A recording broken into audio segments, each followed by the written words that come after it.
¿Qué tal, compañeros economistas? Bienvenidos una vez más a Estructura Socioeconómica de México. Gonzalo Echanis, y el día de hoy vamos a analizar cómo es que la economía crece, es decir, los factores que determinan el desarrollo de una economía. En este caso, vamos a observar de qué dependemos para que una economía, en este caso recordemos que estamos hablando en términos macroeconómicos, es decir, la economía de un país, de qué elementos dependemos o qué factores son los que van a propiciar el que exista un desarrollo, un crecimiento económico o no. En este caso, vamos a depender de 4 elementos fundamentales que nos van a ayudar a que se desarrolle una economía. A saber, son los siguientes. Punto número 1. Recursos naturales. Por supuesto, si no poseemos recursos naturales, ¿qué es lo que podemos aprovechar? ¿Qué es lo que podemos producir? ¿Cuáles son nuestras materias primas? No podemos realizar nada de la nada. Dependemos obviamente entonces de recursos naturales. Y sí, si ustedes están pensando, esto tiene una cara marxista, pues sí, efectivamente. Realmente es que este tema tiene que ver con ¿qué? Con un modo de producción. Recordemos que esto es un término que nos va a acompañar durante toda nuestra vida. ¿Por qué? Porque recordemos que un modo de producción es la forma de producir riqueza. ¿Y qué significa la riqueza? Pues si hay, quiere decir que entonces hay crecimiento económico, hay desarrollo. Entonces, una vez más, estamos relacionándonos nuevamente con el término de un modo de producción. Solamente que vamos a ir un poco más allá.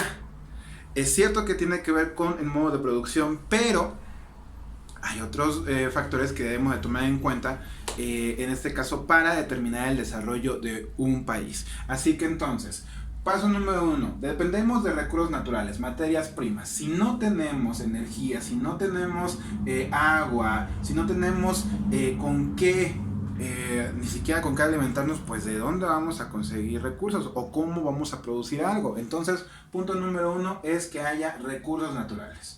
Ahora, como lo veíamos en los modos de producción de Carlos Marx, perfecto, ya tenemos recursos naturales, ya hay agua, hay animales, hay granos, hay vegetación, sí, pero ¿qué con que esté ahí?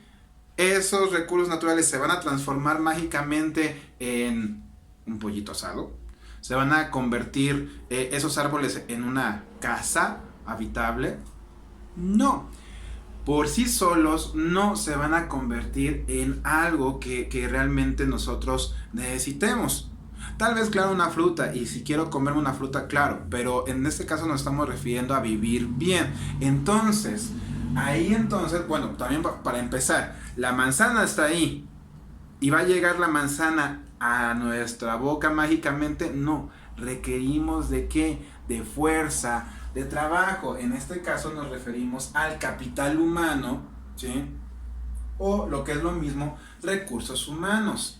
La fuerza laboral, diría Carlos Marx. Entonces, en este caso entra la humanidad, entra el ser humano, el hombre-mujer, que a través de su fuerza, a través de su energía, a través de su habilidad manual, mental, va a poder aprovechar los recursos naturales y poderlos así transformar en algún bien o en algún servicio. Ahora, en este caso, por recursos humanos debemos entender las dos cosas. Carlos Marx se enfocaba mucho a la fuerza de trabajo, y sí, tiene que ver con eso, pero también en este caso le debemos de agregar que también como recurso humano no solamente tenemos la fuerza bruta, sino también tenemos el intelecto. Entonces así, muchas veces también para desempeñar o transformar un bien, un recurso, o que haya se transforme algo, también necesitamos del ingenio, necesitamos de habilidades cognitivas, de inteligencia y de creatividad. Así entonces, los recursos naturales van a ser transformados, van a ser producidos, van a ser transformados gracias a la fuerza de trabajo del ser humano y a su intelecto. Entonces, ya tenemos dos recursos. Número uno, recursos naturales. Número dos, recursos humanos o fuerza de trabajo. Después, para que haya desarrollo económico también es necesario el capital. Y por capital nos vamos a referir, como ya se los he dicho en otros videos, no solamente al recurso en efectivo, al dinero, sino recuerden que también la riqueza o el capital también pueden ser activos. ¿Qué es un activo? Un activo puede ser lo que poseemos, desde un terreno, una casa, una computadora, un libro. Esos son mis activos. ¿Por qué? Porque a pesar de que no son dinero, representan un valor que yo poseo. Entonces, un capital no solamente es dinero en efectivo, cash, sino también puede ser una propiedad, algo que representa a final de cuentas una riqueza. Un territorio, una casa, una propiedad, un mueble. Listo.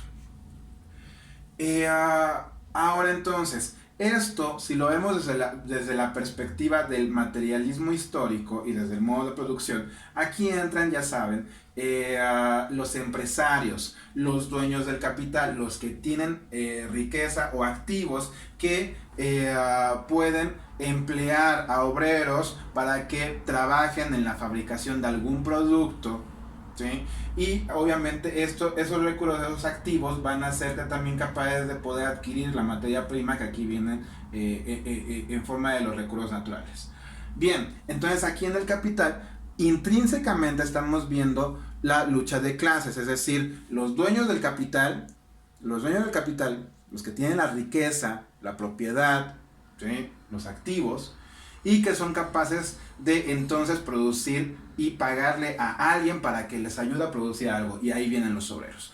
Ahora, finalmente, viene entonces algo también que es fundamental hoy en día. Anteriormente dependíamos mucho nada más del esfuerzo y del trabajo del ser humano, pero en la actualidad la tecnología, la innovación tecnológica, la ciencia, los avances científicos son determinantes en nuestra sociedad actual. ¿Por qué? Porque gracias a los avances tecnológicos, gracias a los avances científicos, es que vamos a desarrollar formas mejores para producir, para vender, para fabricar un producto. Anteriormente dependíamos única y exclusivamente del capital humano, es decir, de la fuerza laboral. Pero hoy por hoy sabemos que hay mucha tecnología, muchas máquinas, ¿sí? Desde la revolución industrial, cuando James Watt inventa la máquina de vapor, es cuando en ese momento se va a poner al servicio de la humanidad una energía que es la combustión del agua para mover engranajes y ¡voilá! Una máquina que puede hacer lo que antes hacían 50 hombres. Y eso entonces significa que entre más maquinarias tengamos, por ejemplo, más barato va a salir un producto. Porque no es lo mismo, ¿sí? No es lo mismo pagarle a 50 empleados, que esos empleados comen, que esos empleados tienen familia, que esos empleados comen 3 veces al día y tienen hijos y se tienen que vestir y tienen que comprarse lo que necesiten, a comprar una máquina que lo único que me pide al mes es tal vez una aceitadita, checarle cuando se atrofia, pero es una inversión que me va a durar por años.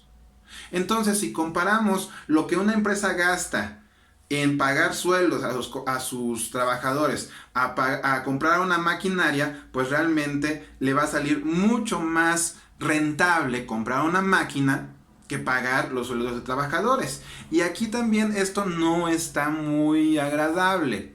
Y todos lo podemos saber, porque todos lo podemos analizar rápidamente. Claro, pues una máquina puede reemplazar a muchos empleados, muchas personas, y esas personas se van a quedar sin trabajo.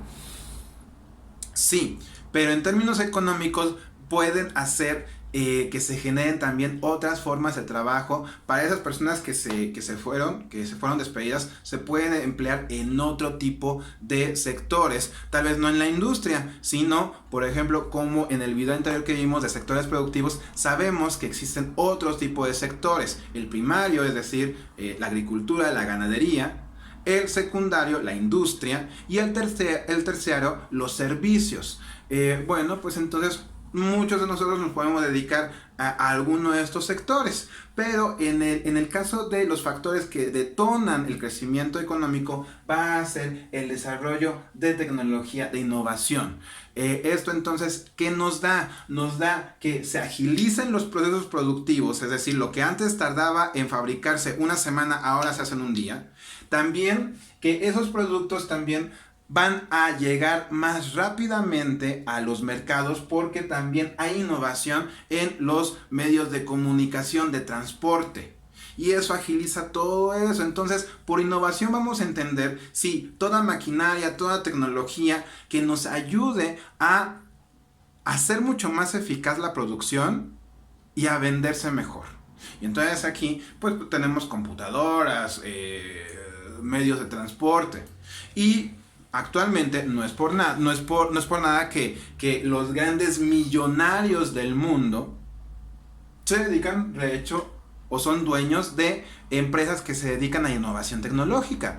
Bill Gates con Microsoft, Sergey con Google, Carlos Slim en México con Telmex y servicios de telecomunicación, Jeff de Amazon, ¿sí? Son empresas que son las más rentables en este momento. ¿Por qué? Porque en este momento la sociedad ha cambiado. Ya no somos una sociedad donde solamente necesitemos de nuestra fuerza literal, sino también del intelecto y de la innovación tecnológica. Así que entonces, este círculo, como pueden darse cuenta, la economía está llena de círculos virtuosos, en donde uno depende del otro. Así que si en este caso, si queremos tener desarrollo económico, dependemos de estos 4 puntos. Si uno falla, lo demás atrofia. Así como el círculo capitalista. Muchísimas gracias por ver. Nos vemos en el siguiente video. ¡Chao!